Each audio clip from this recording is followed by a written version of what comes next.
Partout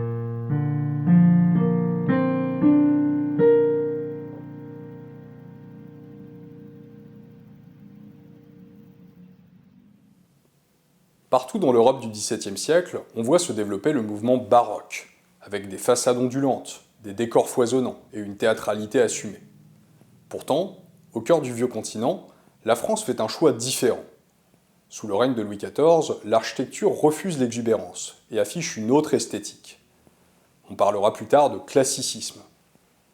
Cette singularité française, qui constitue une voie unique et indépendante, reflète dans la pierre toutes les dynamiques politiques et métaphysiques d'une époque. Je vous parle aujourd'hui d'une architecture de pouvoir, qui constituera en France la dernière tentative réellement aboutie pour asseoir l'autorité royale.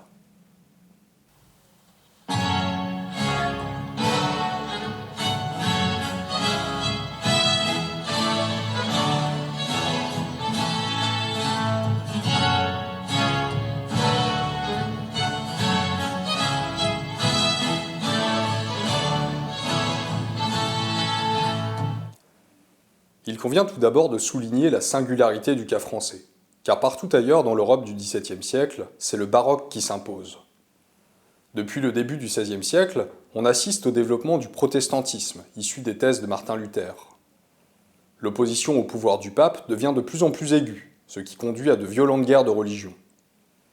Rome, qui voit son pouvoir menacé, décide de réagir pour reconquérir les fidèles et réaffirmer sa doctrine. C'est ce que l'on appelle la contre-réforme. L'événement clé de cette contre-réforme est le Concile de Trente, qui a lieu entre 1545 et 1563, et qui a pour conséquence une évolution de la liturgie avec une clarification des dogmes, mais aussi la volonté de mettre l'art au service de la reconquête des fidèles. Face à l'austérité protestante, il s'agit d'impressionner en créant une esthétique spectaculaire qui donne la place au mouvement, au sentiment et à la théâtralité. L'art baroque, c'est donc d'abord celui de la reconquête du pouvoir spirituel de Rome. L'Italie en est le berceau, mais rapidement il se développe en Espagne, dans les Pays-Bas et les États allemands, mais aussi un peu partout en Europe centrale. Dans ces pays, sous l'influence de la Rome pontificale, on retrouve un art exubérant, jouant sur les contrastes et les émotions. En France, où les guerres de religion ont particulièrement fait rage et où la monarchie s'est clairement orientée vers le catholicisme, le baroque ne s'impose pourtant pas autant qu'ailleurs.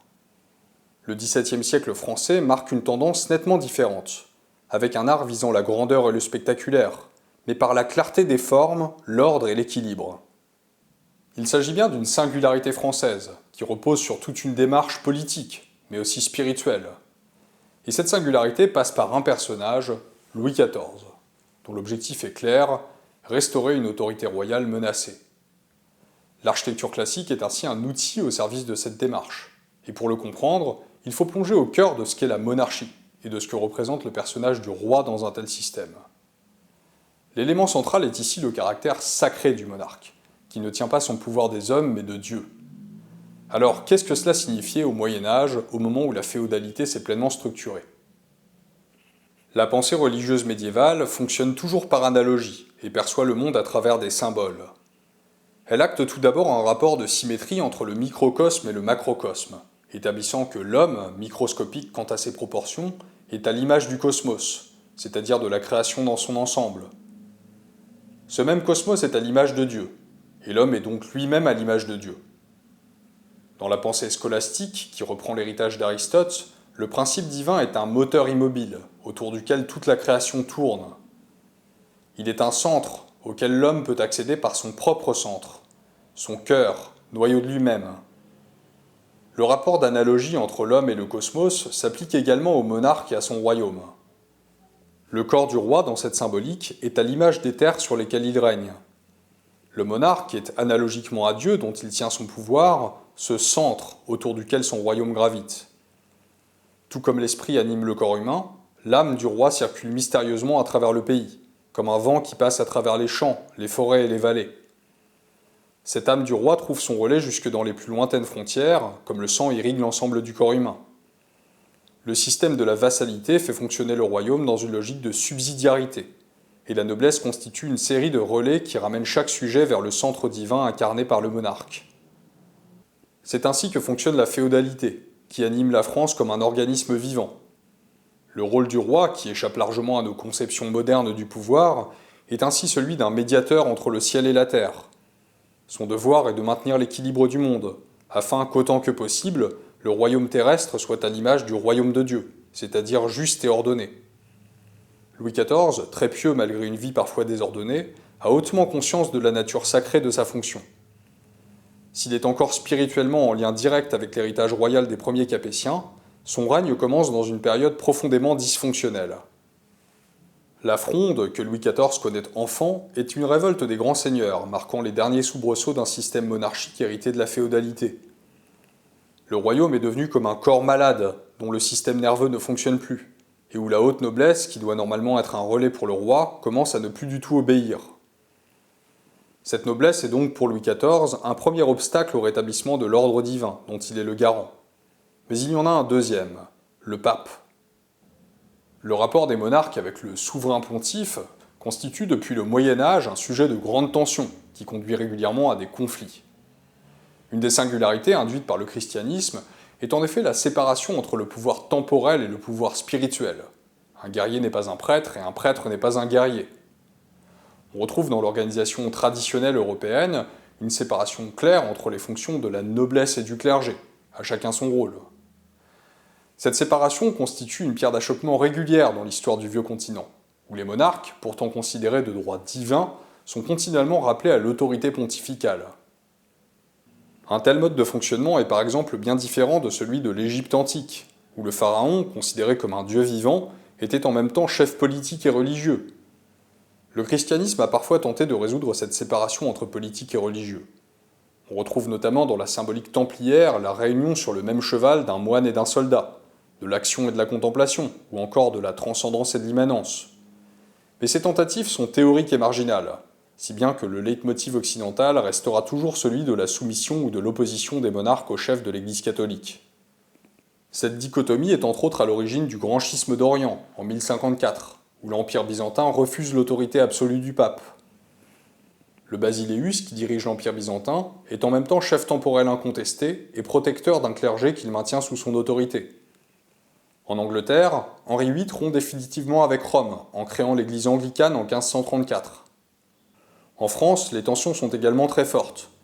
Philippe le Bel va jusqu'à faire gifler le pape Boniface VIII par un de ses lieutenants en 1303. L'influence des rois de France a même pour conséquence un déplacement de la papauté à Avignon, où le Saint-Père est largement maintenu sous l'influence du monarque pendant plus d'un siècle. C'est à cet éternel dilemme de séparation des pouvoirs temporels et spirituels qu'est soumis Louis XIV, menacé dans son autorité par la noblesse frondeuse et mis en difficulté par le pape sur le plan de l'influence religieuse. Or, comme nous l'avons évoqué plus haut, le style développé par la Rome pontificale pour étendre son influence dans le cadre de la contre-réforme est le baroque. C'est la raison pour laquelle Louis XIV refuse cette esthétique et cherche une autre voie dont le classicisme, comme vous l'avez compris, va être l'expression. Sur le plan religieux, il développe le gallicanisme, qui maintient une ferme distance vis-à-vis de Rome, tout en lui restant malgré tout fidèle. Louis XIV nomme notamment lui-même les évêques, et il s'accorde un droit de regard sur l'application des décisions pontificales en France. En 1685, sans consulter Rome, il décide de restaurer l'unité religieuse du royaume, en révoquant l'édit de Nantes, par lequel Henri IV avait accordé une certaine liberté de culte aux protestants. La question qui se pose alors à ce roi bâtisseur qui utilise l'architecture comme outil de pouvoir est celle de l'esthétique à adopter. Et c'est une autre Rome que celle du pape qui va servir de référence à Louis XIV. La Rome impériale de l'Antiquité.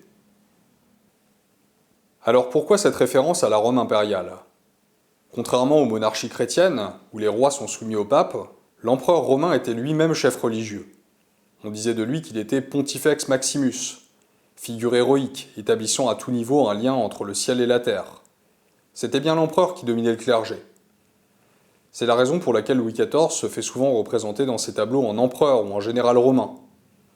Tout comme Auguste, premier empereur qui avait restauré la paix dans une Rome dévorée par un siècle de guerre civile, Louis XIV est un nouvel empereur qui vient rétablir l'ordre en France en incarnant l'autorité totale. La symbologie bien connue est celle du soleil, déjà largement employée à Rome, notamment avec le Sol Invictus, soleil invaincu, qui s'impose dans les cultes du IIIe siècle comme figure unificatrice de la puissance impériale. Aussi, la Rome antique est-elle une référence dans l'architecture classique française. On retrouve un usage systématique des ordres, dorique, ionique et corinthien. des façades rythmées par des colonnes, pilastres et entablements. Par exemple, la colonnade du Louvre de Perrault évoque un temple romain monumental. Très inspiré par Vitruve, l'architecture classique est en quête de mesure, d'équilibre et d'harmonie. On retrouve toujours une symétrie, des plans réguliers avec des espaces hiérarchisés. Les architectes s'inspirent de l'urbanisme romain, avec ses forums et ses basiliques admirablement ordonnés. Enfin, il y a une recherche de monumentalité à la romaine. Les bâtiments sont conçus pour impressionner, avec des façades massives et solennelles. Versailles fonctionne comme un palais impérial, à l'image des grands complexes de la Rome antique. Bien sûr, il ne s'agit pas d'une simple copie. L'architecture classique est plus stricte et elle répond à des règles, quand l'architecture romaine est plus pragmatique et expérimentale. On préfère dans le classicisme la façade noble aux prouesses techniques à la romaine, avec les voûtes et les aqueducs. Il s'agit plus pour le roi Soleil de s'inspirer d'un esprit de grandeur impériale et d'en faire un langage politique et architectural. Cette démarche de grandeur, visant à restaurer l'autorité royale, peut être interprétée historiquement comme une transition de pouvoir, après les derniers soubresauts d'une féodalité décadente incarnée par la Fronde. Le système que représentait l'ancienne vassalité au sein du royaume de France étant dysfonctionnel, Louis XIV remplace ce qui était organique par du mécanique. Il crée les académies et impose un relais de pouvoir par une architecture monumentale qui pétrifie ce qui jadis était évident dans les rapports entre le roi et ses sujets. Le classicisme constitue ainsi la dernière véritable tentative esthétique pour restaurer l'autorité royale en France. Sous Louis XV, le roi ne fut dans les faits déjà plus considéré comme un personnage sacré, centre autour duquel gravite le cosmos. Les Lumières remettant en cause le droit divin, cette sacralité devint plus symbolique que vécue. On abandonna sous son règne la monumentalité, au profit d'une architecture de confort et d'intérieur, où la personne du roi s'effaçait peu à peu dans des espaces intimes. En 1792, Louis XVI, qui possédait pourtant toujours dans ses attributs la main de justice, incarnant son autorité divine, accepta tacitement la justice profane du tribunal de la Convention. Cela lui coûta la vie le 21 janvier 1793. La sacralité du roi s'était définitivement perdue dans les ténèbres.